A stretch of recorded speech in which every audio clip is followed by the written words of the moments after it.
Prime Minister has headed off to India, leaving this article in the Sunday Telegraph, where she effectively accuses people like you of trying to undermine the will of the British people, that very clear referendum vote. She's got a point. You are a Remainer to your boots, aren't you?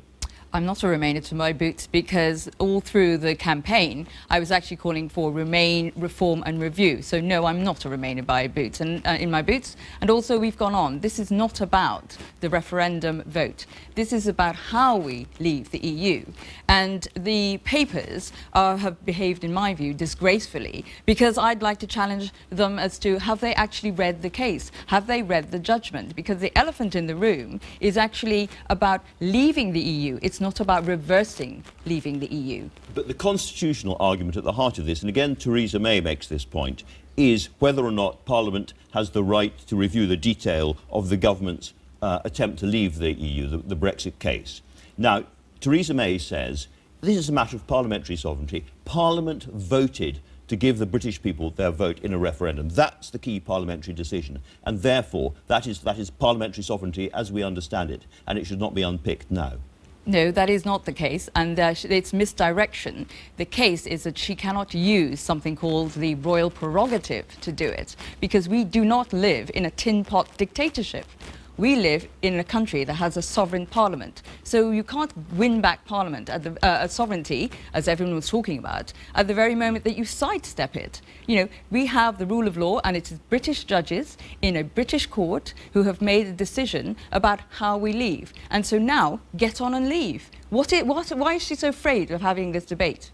Doing this has put you absolutely at the front of the assault by the hard Brexiteers. Just tell us a little bit about what it's been like, and then we'll talk about your article in the Mail on Sunday. It's brought out a side of society that the dark clouds are definitely gathering, and it's every ism you can think of: sexism, racism, you know, homophobia. Everything's there. But I was aware that there would be nastiness, because anything to do with the word Brexit, people lose their minds, and it's all about heart. Actually, it's about your head and your heart. And as I said earlier, the elephant in the room was that the government were going to use something that would give them basically dictatorial powers. But it's been very horrible. You're a toughie. You clearly have not been much affected by this. But there's a piece in the Mail on Sunday where you spoke to them about your first husband, and it's become very, very personal. How did that... The papers, the Mail in particular, I think have been shameful. Of course it's upsetting, and people have known me, know that I've been an advocate talking about domestic violence for some years now, because in my view it's the last taboo in our society. But it's totally irrelevant. Everyone has a past. It's untrue and it's irrelevant to the fact. And you know, its personal attacks has nothing to do with the importance of this case. OK, let's move on, if we can, to the essence of the case. I'll bring you gentlemen in just a second. But there's a very interesting big piece in The Observer about the case, in which John Redwood, very pro-Brexit, says that actually the crucial point here is that Parliament has to have the right to decide what to do. He agrees with that. But Parliament did take the decision to have a referendum. It's not an advisory referendum. It's not a, here's the view of the British people, take it or leave it as you wish. This is binding on Parliament. Well, I'm sorry, in the black letter of the law, it was advisory. But that's, again, not relevant in this. This is about creating the legal certainty. And actually, everyone in the country should be my biggest fan, because I've used my own money, and a few of us, we've used our money to create the legal certainty for Mrs May to move ahead. Alex Johnson, that's not really coming to this. Well, I'm not a British lawyer, but it strikes me that compelling obedience to a decision of the British people is very difficult to characterize as dictatorial. I mean, setting aside the legal niceties, the British people did at the instruction of Parliament vote for this result, and this is, to my mind, sand in the gears.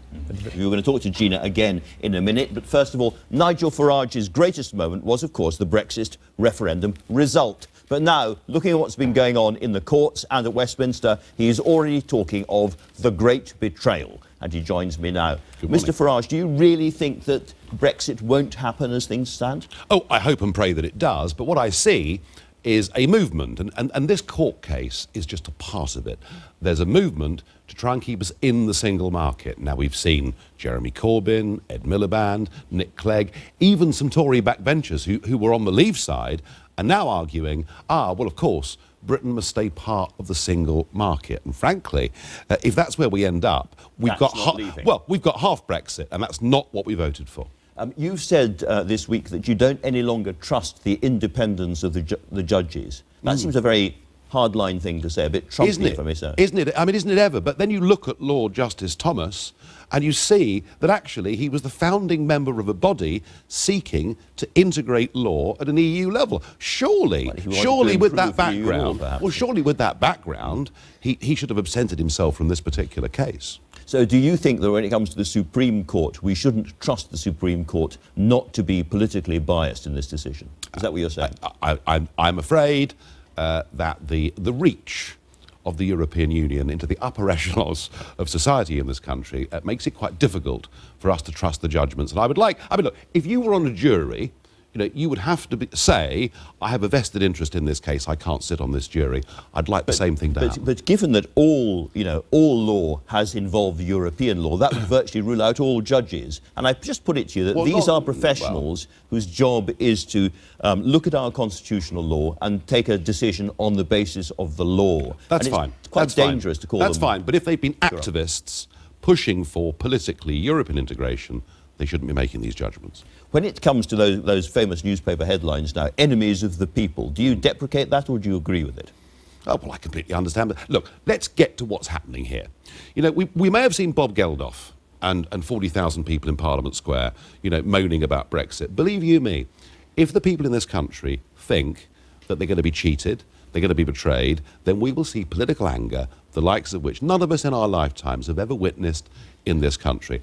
Those newspaper headlines are reflecting that. There's going to be a real danger of disturbance in the streets and so on if Brexit is thwarted by Parliament. Yeah, I think that's right. And I mean, you know, I heard you talking to Gina Miller earlier about the nasty things that have been said about her. I mean, you know, believe you me, I've had years of this. I've had years of hate mobs, taxpayer-funded hate mobs, chasing me around Britain. You know, the temperature of this is very, very high. Now, I'm going to say to everybody watching this who was on the Brexit side, you know, let's try and get even. Let's have peaceful protest and let's make sure in any form of election we don't support people who want to overturn this process. Now, you mentioned election. We've got a by-election coming up in Lincolnshire. Yeah. The Conservatives are almost bound, I'd have thought, to choose a kind of fairly hard Brexit candidate. In those circumstances, what is the role of UKIP?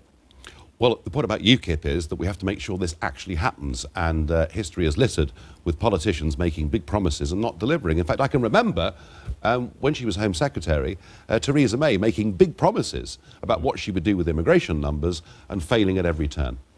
You've said in the Sunday Express today that you're not going off to the jungle, you're not going to be nibbling on kangaroos' nether parts or anything like that. You're going to stay and fight because it's politically very important, so you're not giving up on politics. No. Can I ask you about your own future? Because, if I may say so gently, your party has had a bit of a leadership issue recently. I assume you're now a Paul Nuttall man, but it's been a complete something. No, it's been a soap opera. Yeah. Look, we've had a terrible few weeks. There's no question about that. It's been awful. It's been pretty embarrassing at times. And yet, in the opinion polls, there is still a significant level of support for us out there.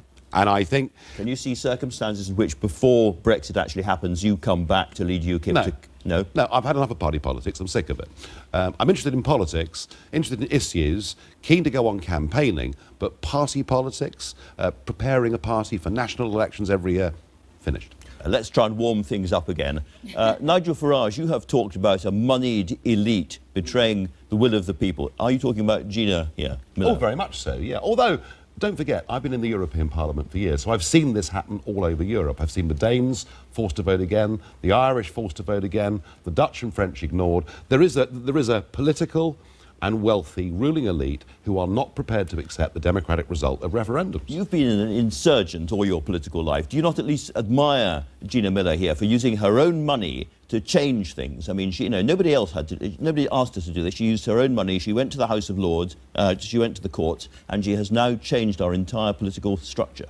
Well, Parliament has to have a vote, and she's done what she believes in. I, of course, support people doing what they believe in. However, I just want to ask her, what part of the word leave don't you understand? This case, have you read the case? Yes, and you're arguing that Parliament should have a say. But do you want us, ultimately, OK, you accept we're leaving the European Union, do you want us to stay part of the single market? That is not, I'm not the politician. I'm not the politician here. I'm the person who saw the elephant in the room, which was there is no legal certainty. You should actually be my biggest fan, because I've just created the legal certainty so that Theresa May can now, rather than appealing, go ahead, have the debate and leave, not interrupt her timetable. So actually, there is legal certainty. But what you've done is you've given all those in Parliament who argue that the referendum does not mean we should leave the single market, you've given them the chance, effectively, to overturn the Prime Minister's wish and to mandate her. And if that happens, you would have stirred up, I think, the biggest political upset we've ever seen. So should we sack all the MPs and they go home? Because we have a representative democracy at the moment, which means that they have to go in there and debate. That's what Parliament was. That's what you argued for the whole way through, which was parliamentary sovereignty. No, exactly. I don't. No. This is not about whether Parliament's sovereign. It's about whether the British people are sovereign. That's the real argument we are not here. a direct and for you as a pro-EU supporter, to talk about parliamentary sovereignty in Britain is a bit rich, isn't it, really? Will we move on? Do you want a country where we have no process, where everything we do in life, being buying a house... It's called a referendum. We've had a referendum. If Parliament wanted to, the Referendum Act would not have said it was advisory. The politicians lied all the way through, because they didn't say that. I take the advisory point, and I would now wish to see constitutional change to make referendums binding, and that then would end this argument and there'd be no need for this case. Do you think there now needs to be another general... If Brexit is sort of stuck inside the House of Commons and the House of Lords, we haven't even talked about the Lords for a while, do you think there needs to be another general election? Yes, I think that if Parliament was to effectively try and mandate the Prime Minister to try and keep us inside the single market, I don't think Theresa May would have any choice but to go to the country for a spring general election, and she could do so on a very clear ticket, win a big majority. The House of Lords problem, you know, there are 104 Liberal Democrat live peers who appear to be pledged to delaying the process as much as possible. And I mean, this could be peers as well. I mean, this could be the end of the House of Lords. Yeah. Seriously, so you're stirring up huge things here, Gina Miller. I think that Nigel's point on referendum and where is the place of referendum in our political system is a very valid one. But that's not where we exist now. It's about the rule of law where we are now. That is a very valid point about the whole political system being looked at, because it all needs changing, and that's the hatred that's really there. And that's a hatred I completely understand in the people, is that nobody trusts the politicians because the majority of the ones who are the main decision makers lie. But we always used to trust the judges, and apparently we don't trust the judges now either. I think that is unforgivable, because they are not, you know, I'm a nobody. They are the biggest brains in this country. They are what make us great. And then, no, I'm sorry, but the reason you said earlier about being conflicted, well, we were part of the European Union. Of course they have to talk about European law. We haven't left yet. Yes, they but have Lord to. Thomas has been an activist for integration of law at EU level.